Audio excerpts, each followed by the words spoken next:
এখান থেকে 280 কিলোমিটার রাস্তা ঢাকা গুলিস্তান মিডল পয়েন্ট পর্যন্ত, তারপরে 300 ফিট।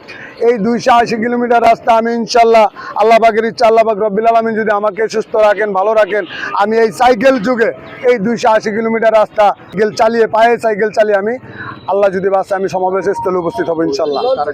আমার নেতা জনাব তারেক রহমান সাহেবের হাতে আমি এই ধানের গুছি দেওয়ার জন্য সর্বোচ্চ চেষ্টা করব। আমার নাম মোহাম্মদ আব্বাস মিয়াজি, আমার বাড়ি ভোলা সদর উপজেলা 9 নং চরসমা ইউনিয়ন 5 নম্বর ওয়ার্ড। আমি ইউনিয়ন শ্রমিক দলের দপ্তর সম্পাদক।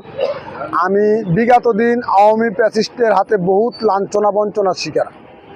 আমি আমার ঘরে যদি ভাতের চাউল নাও থাকছে, তারপর আমি বিএনপির কোনো প্রোগ্রাম মিস করিনি।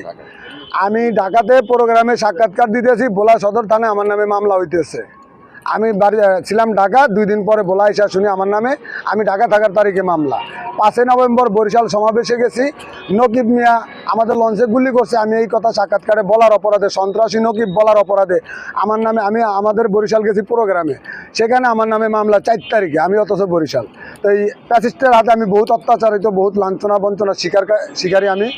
এবং আমি ভোলাতে বিভিন্ন জায়গায়, আমি ঠিক এই পরিবেশে অনেক জায়গায় ঘুরছি, এবং আমার ইচ্ছা ছিল যে আমি বরিশাল 5 নভেম্বরের সমাবেশে আমি এই পোশাকে যাব, এবং আরেকটু বেশি করার ইচ্ছা ছিল।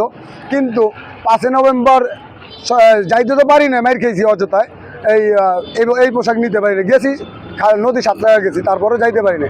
কিন্তু এখন আমার মূল উদ্দেশ্য, আমার নেতা জনাব তারেক রহমান সাহেব, যার দেশে আসার জন্য আমরা আন্দোলন করেছি, সংগ্রাম করছি, মাইর খাইছি, দেশ নেত্রী বেগম খালেদা জিয়াকে চিকিৎসা করানোর দাবিতে আমরা অসংখ্য অগণিত লাঞ্ছনা বঞ্চনার শিকার, জেল খেটেছি।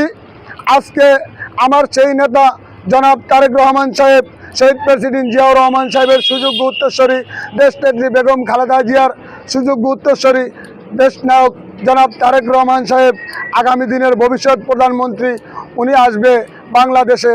এই আনন্দে, এই উল্লাসে আমি যত কষ্ট করেছি বিএনপির জন্যে, আমার দলের জন্য, আমার সকল কষ্ট আজকে আমি মনে করি, আমি যদি এই সাইকেল চালায় ঢাকা যায় পৌঁছতে পারি, আমার নেতার হাত পর্যন্ত যেন যদি আমি 1 গুছি ধান দিতে পারি, আমার সারা জীবনের জন্য আর কোনো আফসোস নেই। আমি দলের থেকে 2টা টাকাও চাইবো না কোনোদিন যে আমাকে 2 টাকার সহযোগিতা করেন। আমি যেভাবে আছি ওইভাবেই থাকতে চাই।